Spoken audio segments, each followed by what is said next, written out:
Hello నమస్తే, welcome to reality check. అయోధ్యలో రామ మందిర నిర్మాణం పూర్తయింది. రాముడి విగ్రహ ప్రతిష్ఠ జరగబోతోంది.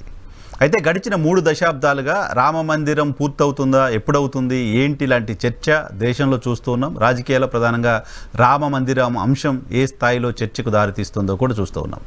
91లో అక్కడ రాముడి విగ్రహం ఉంది, రాముడి ఆలయం ఉంది అంటూ చాలా పెద్ద ఎత్తున ఎల్కే అద్వానీ నేతృత్వంలో దేశవ్యాప్తంగా జరిగిన రథయాత్ర, ఆ తర్వాత యూపీలో అయోధ్య ప్రాంతంలో జరిగిన ఘర్షణలు, ఆ ఘర్షణలో పార్టిసిపేట్ చేసిన వ్యక్తులు, వాళ్ళ మనోభావాలు ఏంటి, ఇప్పుడు ఎలా ఉన్నాయి, అక్కడ రామాలయం నిర్మాణం చేయాలనే ఉద్దేశంతో దేశవ్యాప్తంగా చాలామంది ఆ రోజు అక్కడికి వెళ్ళి నిరసన తెలిపారు. అలా నిరసన తెలిపి అక్కడ జరిగిన ఆందోళనలో కేసు నమోదైన కొంపల్లి శ్రీనివాస్ గారు ప్రస్తుతం మనతో పాటు లైవ్లో జాయిన్ అవుతున్నారు. శ్రీనివాస్ గారితో మాట్లాడదాం. ఆ రోజు అనుభవాలు ఏంటి, ఈరోజు ఆలయం కళ నిజమవుతున్న నేపథ్యంలో వాళ్ళ మనోభావాలు ఎలా ఉన్నాయి? శ్రీనివాస్ గారు నమస్తే, వెల్కమ్ టు ఇహా. నమస్కారం అండి. మీరు ఆ రోజు ఫైట్ చేశారు, రామ మందిరం అక్కడ కట్టాలి, రాముడు అక్కడ ఉన్నాడు, హిందూ దేవాలయం అక్కడ కట్టాలి అని ఫైట్ చేస్తూ వచ్చారు. ఈరోజు అది నిజం కాబోతుంది. ఫస్ట్ ఈ వార్త విన్నప్పుడు, అదంతా ఈ క్రతువు అంతా జరుగుతున్నప్పుడు ఏమనిపిస్తుంది? అంటే రాముడు నిజంగా ఉన్నాడు, రామరాజ్యం ఆ రోజుల్లో ఉంది అనేది దానికి ఇదొక నిదర్శనం. అంటే రాముడే స్వయంగా తను కేసు వేయించుకొని ఈ కేసు గెలిచాడనే అటువంటి భావన నాలో ఉంది. నాలోనే కాదు, ఈ దేశంలో ఉన్నటువంటి 140 కోట్ల ప్రజల అందరి నమ్మకం అది. ఎందుకంటే 1525లో అక్కడ రామాలయం నిర్మించబడి ఉంది. ఆ తర్వాత అక్కడికి విదేశీ ఆక్రమణదారులు వచ్చేసి దాన్ని కూలగొట్టిన తర్వాత జరిగినటువంటి పరిణామం ఏదైతే ఉందో, అప్పటి నుంచి ఇప్పటి వరకు ఒక 500 సంవత్సరాల చరిత్రలో చూసినట్లయితే ఎప్పుడు కూడా రాముడి యొక్క విషయంలో దేశం మొత్తం కూడా రాముడి వైపే నిలబడింది. అది అన్ని మతాలకు అతీతంగా, ఏ మతం వాళ్ళైనా కూడా రామరాజ్యం ఉండే, రాముడి ఆదర్శం ఈ దేశానికి, ఈ ప్రపంచానికి అని నమ్మినటువంటి ఈ ప్రజలందరి యొక్క కళ నిజం కాబోతుంది. కాబట్టి నాకు కూడా చాలా సంతోషంగా ఉంది. అనుకున్నారా ఆ రోజు మీరు అక్కడికి వెళ్ళినప్పుడు, ఆందోళన చేస్తున్నప్పుడు, ఇక్కడ రామాలయం కట్టగలం, ఎప్పటికైనా కడతామనే కాన్ఫిడెన్స్? ఖచ్చితంగా. ఆందోళన అనేది ఈ రోజు 1992లో జరిగినటువంటి ఇది కాదు, అంతకంటే ముందు 1945లో కావచ్చు, దాని తర్వాత జరిగినటువంటి చాలా సంఘటనలు ఏవైతే ఉన్నాయో, తర్వాత అద్వానీ గారు తీసుకున్నటువంటి నిర్ణయం, భారతీయ జనతా పార్టీ, విశ్వ హిందూ పరిషత్తు, ఆర్ఎస్ఎస్ తీసుకున్నటువంటి నిర్ణయాలు, ఈ దేశం ప్రజల యొక్క కోరిక, ఆ కోరికకు అనుగుణంగా వాళ్ళు నిర్ణయాలు తీసుకోవడం జరిగింది. ఆ రోజు ఇక్కడ ఉన్నటువంటి ప్రపంచవ్యాప్తంగా ఉన్నటువంటి హిందువుల మనోభావాలను గెలిపించడం కోసం అద్వానీ గారు పదయాత్ర స్టార్ట్ చేశారు.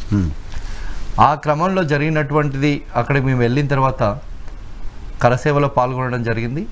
ఖచ్చితంగా అక్కడ ఆ రామాలయం నిర్మించబడుతుంది అని నమ్మారు. సో ఇప్పుడు నేను ఫొటోస్ చూపిస్తున్నాను. ఫొటోస్లో రామాలయం, భవ్యమైన రామాలయం ఎలా ఉందో చూస్తున్నాం. దాంతోపాటు మీరు అక్కడికి వెళ్ళి ఆందోళన చేసిన ఫోటోలు కూడా కొన్ని కనపడుతున్నాయి. ఆ రోజు యాక్చువల్గా ఆ రోజు ఏం జరిగిందో గుర్తుందా మీకు? మొత్తం ఇన్సిడెంట్ జరగడానికి ముందు ఖచ్చితంగా ఒకసారి ఎక్స్ప్లెయిన్ చేయండి. అంటే మేము అయోధ్యకి ఒక 20-25 రోజుల ముందే చేరుకున్నాం ఇక్కడ నుంచి, హైదరాబాద్ నుంచి. అక్కడ ఆ ప్రాంతం అంతా చూడడం జరిగింది. అక్కడ ఉన్నటువంటి రాముడి యొక్క ఆనవాళ్ళు, అంటే అయోధ్యలో ఎక్కడ ఏ మూలకి వెళ్ళినా కానీ రాముడి యొక్క ఆనవాళ్ళు ఉంటాయి. అయోధ్య చుట్టుపక్కల ప్రాంతం కావచ్చు, సరయూ నది కావచ్చు, అక్కడ ఉన్నటువంటి అన్ని విషయాలు తెలుసుకోవడం జరిగింది. ఆ రోజు జరిగినటువంటి కరసేవలో పాల్గొన్నాం. అదే అంతా రామమయ. ఎక్కడ ఉన్నారు అక్కడ? అంటే ప్లాంట్ గా ముందు వెళ్ళారా? అంటే పోకుండా అరెస్ట్ చేస్తారు, ఇవన్నీ ఉన్నాయి కదా. 25 రోజుల ముందు ఎందుకు వెళ్ళారు? మేమంటే కరసేవలో పాల్గొనడం కోసము వెళ్ళాము అక్కడికి. అంతకంటే ముందు జరిగినటువంటి కరసేవ ఎక్కడ పడితే అక్కడ అరెస్ట్ చేయడము, అదే రోజు బయలుదేరిన వాళ్ళని రానియకుండా ఆపివేయడము, ఈ కారణంగా మేము కొంత ముందు బయలుదేరినాం. ముందే పోయాము. వినయ్ కటియార్ అని చెప్పేసి అప్పుడు ఉన్నటువంటి Bajrang Dal all India president ఉండే, వారి ఆధ్వర్యంలో కొద్దిమంది మేము అక్కడ ఉన్నటువంటి పరిస్థితులకు అనుగుణంగా ఎలా పనిచేయాలి, ఆ కరసేవ రోజు ఏం చేయాలని చెప్పేసి బజరంగ్ దళ్ అధ్యక్షుడు వినయ్ కటియార్ గారి యొక్క డైరెక్షన్లో, మార్గదర్శనంలో పనిచేయడం జరిగింది. నేను ఏబీవీపీ ఇక్కడ సిటీలో వర్క్ చేస్తున్నాను. నేను, నాతో పాటు సూర్యనారాయణ గారని ఇప్పుడు అఖిల భారత ట్రైబల్ కి సంబంధించినటువంటి పని చూస్తున్నారు, ఆర్ఎస్ఎస్ ప్రచారకుగా ఉన్నారు. ఇప్పుడు తను అస్సాంలో హెడ్ క్వార్టర్ గా పనిచేస్తున్నారు. గణేష్ అని చెప్పేసి సర్పంచ్ ఉండే ఇక్కడ, శంషాబాద్ సర్పంచ్. తను మీ ముగ్గురం ఈ విద్యార్థి పరిషత్ ఆఫీస్ నుంచి బయలుదేరి వెళ్ళాం మేము అక్కడ. ఉన్న తర్వాత కరసేవలో పాల్గొన్నాం మేము అక్కడ. 20 days ఎక్కడ ఉన్నారు అక్కడ? అక్కడ ఒక టెంట్, సో ముందుగానే ప్లాన్ గా ఆర్గనైజ్ చేసి అక్కడ అందరినీ అక్కడ టెంట్లు అందరికి టెంట్లు ఇస్తారు. అక్కడ ఉన్నటువంటి అంటే ఆర్గనైజ్డ్ ఏం లేదు, అక్కడ ప్రజలే ఆర్గనైజ్డ్ గా ఎక్కడ పడితే అక్కడ మాకు ఫుడ్ అంతా కూడా ప్రజలు ఇచ్చారు. స్వతహాగా రోజు ఇంట్లో నుంచి తీసుకొచ్చేసి వండుకొని తీసుకొచ్చి ఇచ్చేవాళ్ళు. వాళ్ళ ఇండ్ల ముందల, అయోధ్యలో ఉన్నటువంటి ఇండ్ల ముందు హిందువులందరూ కూడా వంట చేసి వచ్చిన వాళ్ళందరికీ వంట పెట్టేవాళ్ళు. సో ఎక్కడి నుంచో అక్కడికి అయోధ్యకు వచ్చిన వాళ్ళందరికీ అందరికి భోజనం పెట్టేవాళ్ళు. వాళ్ళు ఎవరు ప్లానెడ్ గా అక్కడ అంటూ ఏం చేయలేదు. వెళ్ళాలనేది ప్లాన్ అంతే. అక్కడికి వెళ్ళిన తర్వాత వెళ్ళాలి, కరసేవలో పాల్గొనాలనేది ప్లాన్. అక్కడ తర్వాత అద్వానీ గారు, సాధ్వి రీతంబర గారు, ఉమాభారతి గారు, మురళీ మనోహర్ జోషి గారు, ధర్మేంద్ర గారు వీళ్ళందరూ కూడా అక్కడ కరసేవలో పాల్గొన్నారు. ఆ రోజు అందరికి కూడా డైరెక్షన్ ఏంటంటే సరైన నదికి వెళ్ళి సరైన నదిలో ఉన్నటువంటి ఇసుకను తీసుకొచ్చేసి రాముడి యొక్క పాదాల చెంత పెట్టేసి అందరు ప్రార్థన చేయాలి, రామనామ జపం చేయాలి అని చెప్పేసి అక్కడికి వచ్చినటువంటి లక్షలాది మంది కరసేవకుల యొక్క రాముడి యొక్క సంకల్ప బలంతో అది ఏ విధంగా కూలిపోయిందో కూడా తెలియదు ఆ బాబ్రీ మసీద్. అంటే మేమందరం ఆ కరసేవలో పాల్గొన్నాము. నేనైతే గర్వంగా చెప్తున్నాను, మా ఈ దశాబ్దంలో గత 3-4 దశాబ్దాలుగా జరుగుతున్నటువంటి అయోధ్య ఇన్సిడెంట్లో రాముడి యొక్క ఆలయం నిర్మించడం అనేది ఈ యొక్క దేశం యొక్క ప్రజల ఆకాంక్ష, హిందువులు అన్ని మతాల ప్రజల యొక్క ఆకాంక్ష. ఎందుకంటే రాముడే ఇది ఆదర్శం. ఈ ప్రపంచంలో అందరి రాజులలో తీసుకుంటే రాముడిని ఆదర్శంగా, రాముడిలాగా ఉండాలి, సీతలాగా ఉండాలని చెప్తుంటారు మనకు పెద్దవాళ్ళందరూ. సో దాన్ని మతంగా కాకుండా ఒక చారిత్రక వారసత్వాన్ని డిస్ట్రాయ్ చేశారు, దాన్ని మళ్ళీ మనం నిలబెట్టాలనే ఒక ఇది మాత్రమే ఉంది అప్పుడు మీకు. తప్పకుండా.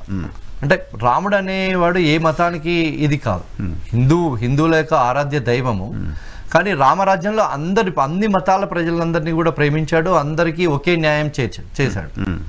కాబట్టి అందరు ప్రజలందరూ కూడా ఇప్పుడు మీరు చూడండి, అయోధ్యలో చాలా మంది ముస్లింలు ఉన్నారు. ఆ చుట్టుపక్కల రామాలయం చుట్టుపక్కల ఉన్నటువంటి ముస్లింలు అందరూ కూడా ఈరోజు సహకరించారు. వాళ్ళందరూ కూడా దూరంగా జరిగి వేరే ఇల్లు కట్టుకుని వాళ్ళందరికి ప్రభుత్వం అక్కడ వాళ్ళని ఒప్పించి జరిపించడం జరిగింది. అందరూ ఒప్పుకున్నారు. అంటే వాళ్ళకు కూడా ఇష్టంతో జరిగారు.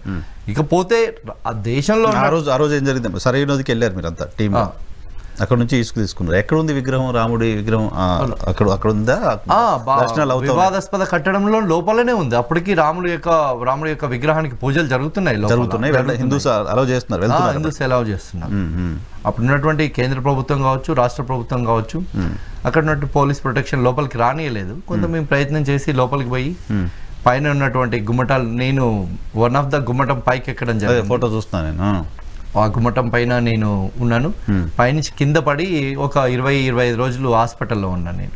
అక్కడే హైదరాబాద్, అది అయోధ్యలో ఉన్నటువంటి ఫైజాబాద్ గవర్నమెంట్ హాస్పిటల్లో ఉన్నాను నేను.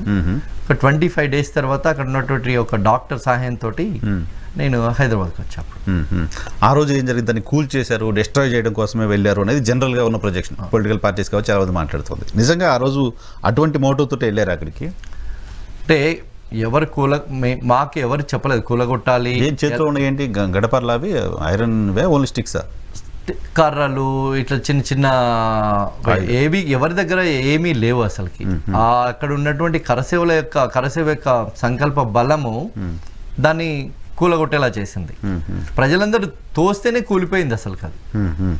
అక్కడ మేమేమో గడ్డపారలు పెట్టి పొడిచి దాన్ని కూలగొట్టినటువంటి ఇది పైన నిలబడి అందరూ ఏదో కర్రలు పట్టుకున్నట్టుగా ఫోటోస్ ఉన్నాయి. అవును పైకి ఎక్కడం కోసము కొంత కర్ర యొక్క సహాయం తీసుకోవడం జరిగింది. అంతేగాని అక్కడ ఎవరు దానికి ప్రీ ప్లానెడ్ గా వచ్చి ఏం చేయలేదు. కరసేవకుల యొక్క విజయంగా భావించాలంది. శౌర్య దివస్ అది ఆ రోజు డిసెంబర్ 6th. ఇప్పుడు మీరు నిజంగా చెప్తే మిగతా రాజకీయ పార్టీలు, ఏ రాజకీయ పార్టీ కూడా ఎన్ని సంవత్సరాల కాలంలో రాముడి యొక్క ఆలయానికి సంబంధించి ఎక్కడ మాట్లాడలేదు. మాట్లాడకపోగా వాళ్ళు ఈ హిందువుల గురించి మాట్లాడితే మేము ఎక్కడ నష్టపోతామో అనే ఫీలింగ్లో ఉన్నారు. ముఖ్యంగా కాంగ్రెస్ పార్టీని తీసుకుంటే ఈ దేశంలో స్వాతంత్రం వచ్చిన తర్వాత ఈ రాముడి యొక్క ఉద్యమంలో ఎప్పుడు కూడా సపోర్ట్ చేసినటువంటి దాఖలాలు లేవు. నెహ్రూ దగ్గర నుంచి ఈ రోజు ఉన్నటువంటి రాహుల్ గాంధీ వరకు. అంటే వాళ్ళు సెక్యులర్ పార్టీగా చెప్పుకుంటారు. అంటే సెక్యులర్, ఈ దేశంలో ఉన్నటువంటి 80% మంది ప్రజలుని తక్కువ చేసి చూసే సెక్యులర్ సంప్రదింపుల ద్వారా చేయాలి. నరేంద్ర మోడీ గారు సంప్రదింపులతో చేశారు కదా. ఇప్పుడు Court direction. కాంగ్రెస్ గవర్నమెంట్ ఉన్న రోజు కర్ఫ్యూ అయింది ఈ దేశంలో రాముడి గురించి మాట్లాడితే. కానీ నరేంద్ర మోడీ గారు వచ్చిన తర్వాత ఇంత పెద్ద ఇష్యూని సాల్వ్ చేసినప్పుడు ఎక్కడ కూడా చిన్న ఇన్సిడెంట్ జరగలేదు. ఒక్క వ్యక్తికి కూడా చిన్న దెబ్బ తగలకుండా ఈ రోజు ఇష్యూని సాల్వ్ అయిపోయింది. అదే నెహ్రూ ఏం చెప్పాడు, నేను యాక్సిడెంటల్ గా హిందువుని, అసలు హిందువుగా ఒప్పుకోలేదు అసలు వాళ్ళ కుటుంబం ఎప్పుడు కూడా. మీ Bharatiya Janata party okay. So ఆ రోజు పైనుంచి కింద పడ్డ తర్వాత మీకు దెబ్బ తగిలింది. అయ్యా ఎలా హాస్పిటల్కి ఎలా వెళ్ళారు, అసలు ఎవరు మిమ్మల్ని అక్కడ ప్రొటెక్ట్ చేసింది, ఎవరు తీసుకెళ్లారు తెలియదు నాకు. నిజంగా నాకు కాన్సెన్స్ కాల్పులు కూడా జరిగినట్టున్నాయి కదా. మొదటిసారి దాంట్లో కాల్పులు జరిగాయి, మొదటిసారి కరసేవలో కాల్పులు జరిగాయి, కానీ రెండోసారి కాల్పులు జరగలేదు. చాలా మంది దెబ్బలు తగిలాయి, నాకు కాన్సెన్స్ కూడా లేకుండే. హాస్పిటల్ పోయిన తర్వాత కొద్దిసేపటి తర్వాత తెలిసింది నాకు నేను హాస్పిటల్లో ఉన్నా అని చెప్పి. అప్పటి వరకు నాకు తెలియదు. అంటే అక్కడ ఉన్నటువంటి చాలా మంది మిగతా కరసేవకులకు కూడా దెబ్బలు తగలడం జరిగింది. అక్కడ నేను చాలా రోజులు ఉన్నాను కదా, అక్కడ పోలీసు వాళ్ళు ఇన్ఫర్మేషన్ తీసుకున్నారు, మీరు ఎక్కడి నుంచి వచ్చారు ఏంటి అని చెప్పేసి. నేను అప్పుడు ఇక్కడ మమ్మల్ని ఏబీవీపీ ఆఫీస్ నుంచి ఇక్కడ 8 సత్యనగర్ ఫ్లాట్స్ విద్యానగర్ నుంచి పంపించిండ్రు. అప్పుడు నేను అదే అడ్రస్ ఇచ్చాను. దాని తర్వాత మాకు కొద్ది రోజుల తర్వాత తెలిసింది నాకు ఆ కేసులో పేరున్నట్టు, ఎఫ్ఐఆర్లో పేరున్నట్టు. మీరు అక్కడ గాయాలే హాస్పిటల్ ఉన్నారు కాబట్టి మీరు అప్పుడు ఇన్ఫర్మేషన్ ఇచ్చాము, పార్టిసిపేట్ అయ్యాము, కూలగొట్టిన దాంట్లో ఉన్నాను అని చెప్పేసి నిర్ధారణకు వచ్చేసి అప్పుడు కొద్దిమంది అద్వానీ గారు, సాధ్వి తంబరా వీళ్ళందరూ కూడా ఒక ఎఫ్ఐఆర్ ఉంది, అయోధ్య కేసు 42 పీపుల్ మీద ఉండే, అందులో ఉంది. తర్వాత నాకు ఒక ఇంగ్లీష్ పేపర్ ఆర్టికల్లో నా పేరు ఇక్కడ తెలుగు సంబంధించినటువంటి ప్రాంతం నుంచి ఎవరు ఉన్నారు అని రాస్తూ నా పేరు రాశారు దాంట్లో. తర్వాత ఏబీవీపీ ఆఫీస్కి అక్కడి నుంచి ఢిల్లీ నుంచి యూపీ నుంచి పోలీసులు కూడా ఒక 4-5 సార్లు అటెండ్ అవ్వాలా. నేను కేసుకి వెళ్ళలేదు ఎప్పుడు కూడా, కానీ కేసులో ఉన్నట్టు ఏబీవీపీ ఆఫీస్కి వచ్చి చెప్పారు వాళ్ళు ఇక్కడికి వచ్చి. సో తర్వాత మళ్ళీ ఎలా వచ్చారు ఇక్కడికి? నేను అంటే అక్కడ ఒక డాక్టర్ హెల్ప్ చేశారు, హెల్ప్ చేసి ఇక్కడికి వచ్చాను. నేను ఇక్కడికి వచ్చిన తర్వాత ఇక సో మళ్ళీ ఆ కేసు మీ పైన ఎప్పుడు ఇబ్బంది కాలేదు? ఇంకా ఇప్పుడు ఉన్న కేసు ఇంకా కొట్టేసినట్టున్నారు కదా, కేసు పోయింది. ఒకటే కేసు అద్వానీ గారు వీళ్ళందరూ కలిపి ఒకటే కేసు 42 మెంబర్స్ లో మీరు ఒకరుగా ఉన్నారు. నేను ఒకరిని, కానీ నేను ఎప్పుడు వెళ్ళలేదు. కానీ ఇక్కడికి ఏబీవీపీ ఆఫీస్కి అక్కడ ఢిల్లీ నుంచి యూపీ నుంచి పోలీసులు వచ్చారు అరెస్ట్ చేయడం కోసం, కానీ నేను ఎప్పుడు దొరకలేదు అసలు. మీరు ఆ ఇన్సిడెంట్ జరగడానికి 20-25 డేస్ ముందు వెళ్ళారు, జరిగిన తర్వాత 15-20 డేస్ వరకు అక్కడే ఉన్నారు. మీరు ఇంట్లో అసలు తెలుసా ఏమన్నా, వాళ్ళు ఏమనుకున్నారు? మా ఇంట్లో తెలియదు నేను కరసేవకి వెళ్ళినట్టు కూడా, వెళ్ళిన తర్వాత తెలిసింది. కానీ నేను చనిపోయానని అనుకున్నాను మా పేరెంట్స్. అవునా? ఇప్పుడు కమ్యూనికేషన్ లేదు, అప్పుడు ఫోన్ నెంబర్స్ కూడా లేవు కదా ఇంట్లో, ఎవరికి తెలియదు. అంటే 1 month దాకా నేను ఇంటికి రాలేదు కాబట్టి అక్కడ ఊర్లో మిగతా వాళ్ళందరూ ఏం చెప్పారంటే చనిపోయి ఉంటారు అది అని చెప్పి అనుకున్నారు. తర్వాత మా నాన్నగారు నాతో 6 months మాట్లాడలేదు. నువ్వు చెప్పకుండా ఇలా ఎందుకు చేసావని. ఇంటికి వెళ్ళినప్పుడు అక్కడ నుంచి వచ్చి ఇంటికి వెళ్ళిన తర్వాత కొంత సరిగా రిసీవ్ చేసుకోవాలి. అంటే బాధ, ఎందుకు ఇట్లాంటివి చేస్తున్నావు నువ్వు అనేది ఉండే. వాళ్ళకి తెలియదు కదా, అంటే మనం ఒక మంచి కార్యం కోసం వెళ్ళాము, అలాంటి కార్యంలో పాల్గొనడం అనేది నిజంగా అసలుకి అదృష్టం, మామూలు విషయం కాదు. నేనైతే పూర్వజన్మలో చేసుకున్నటువంటి మా తల్లిదండ్రులు చేసిందో నేను చేసిన పుణ్యంగా భావిస్తున్నాను ఈరోజు. ఆ రాముడి యొక్క కరసేవలో పాల్గొనడము, అయోధ్యకు ఆ రోజు వెళ్ళడము, ఆ కార్యక్రమంలో పాల్గొనడం అనేది ఈ దేశంలో ఉన్నటువంటి 100 కోట్ల మంది ప్రజలలో ఒక 2 లక్షల మంది 3 లక్షల మంది కరసేవకులు వాళ్ళకి మాత్రమే దక్కింది. నిజంగా ఆ పూర్వకాలంలో రాముడి రాజ్యంలో ఉన్నామేమో, అందుకే ఈరోజు ఈ అవకాశం దక్కిందని అనుకుంటున్నాను. కానీ రాముడి గుడిని ఈరోజు అది మేము బ్రతికుండగా మేము చూడడం అనేది ఇంకా అదృష్టంగా భావిస్తున్నాను. ఉందా? ఎప్పుడు వెళ్తున్నారు రాముడి గుడికి? వెళ్ళి దర్శనం చేసుకోవాలని అనిపిస్తుందా? వెళ్ళాలి ఖచ్చితంగా. తర్వాత మళ్ళీ ఎప్పుడు వెళ్ళారా? వెళ్ళాను అయోధ్యకు వెళ్ళాను, ఆ తర్వాత అయోధ్యకు వెళ్ళాను. ఖచ్చితంగా వెళ్తా ఇప్పుడు.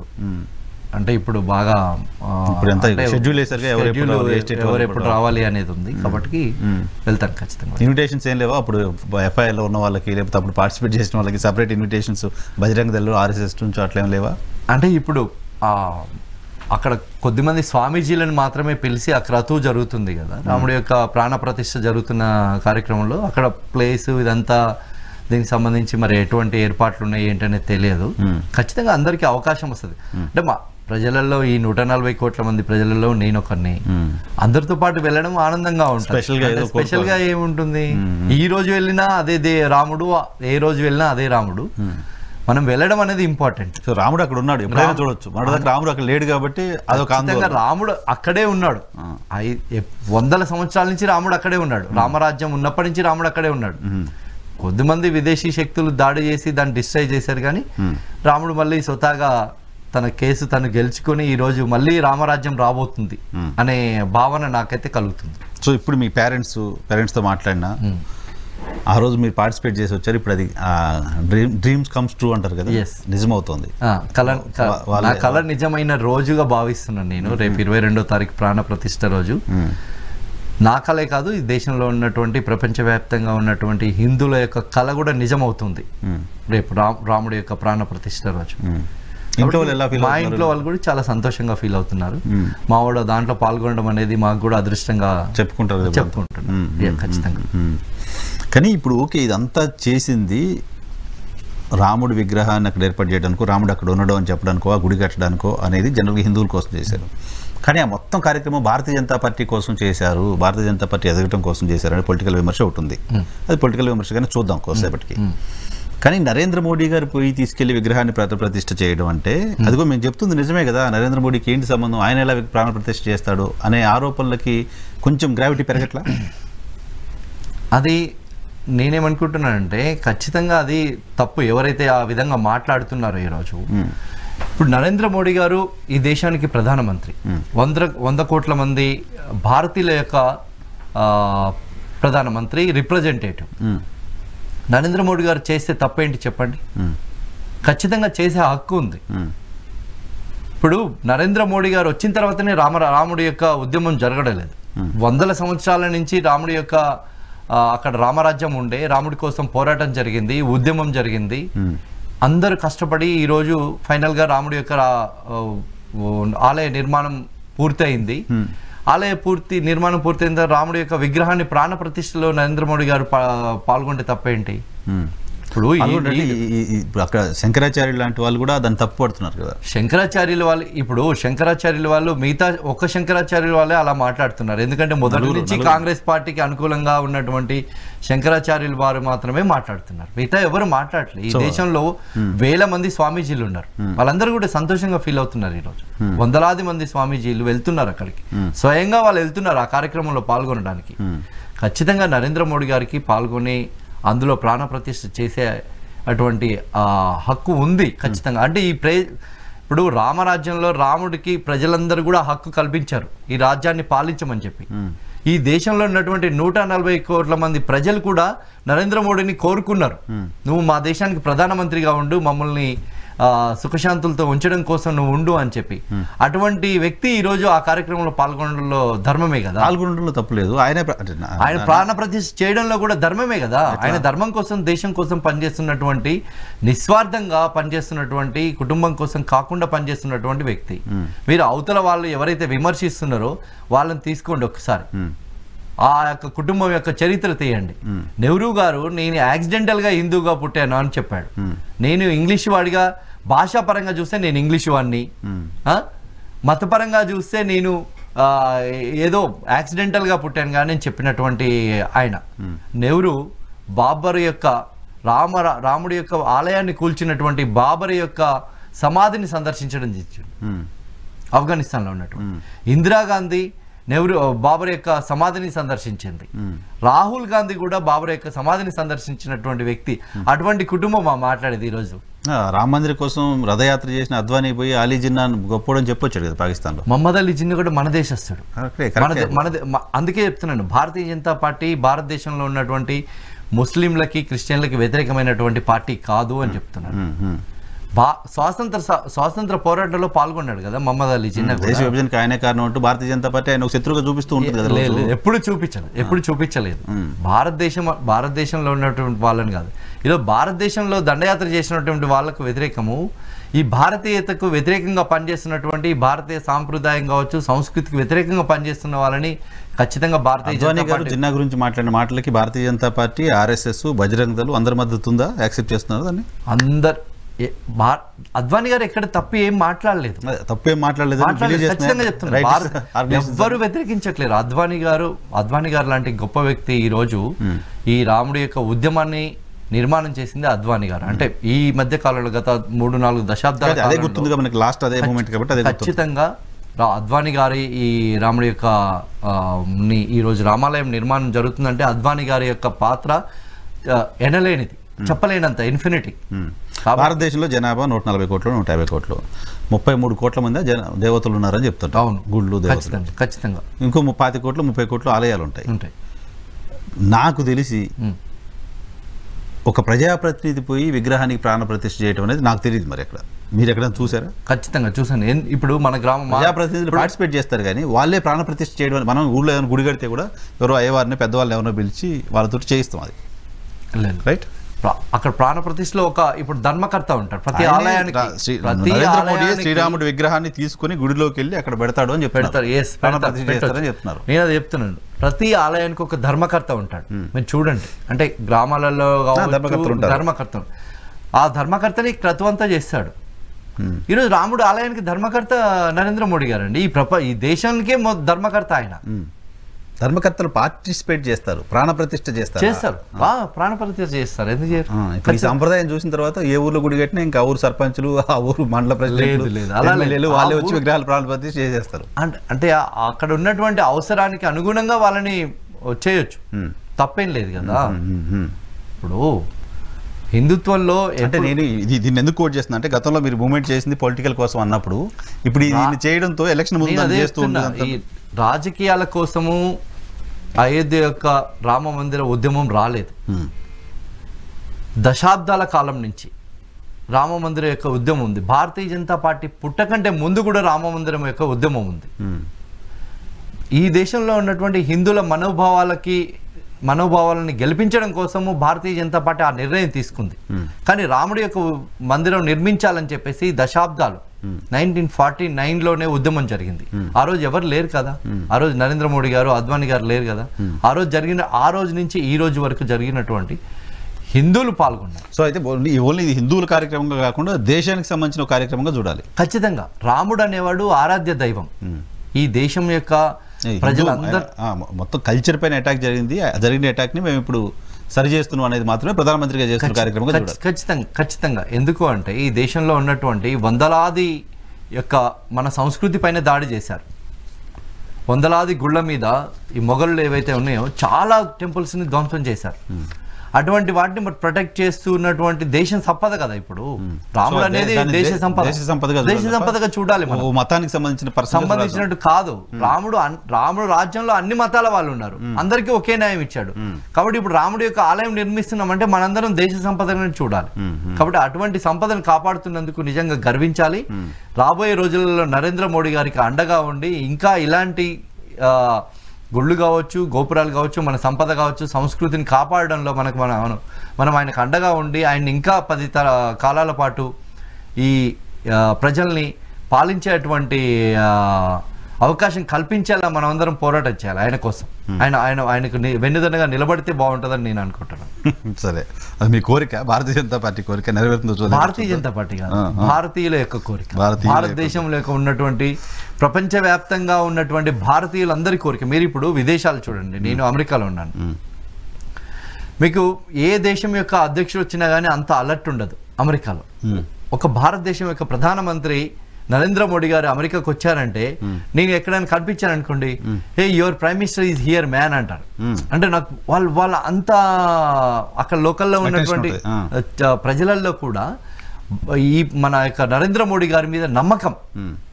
అంటే బలమైన నాయకుడు, ఏదైనా సాధించగలడు, చెప్పింది చేస్తాడు అని చెప్పేసి.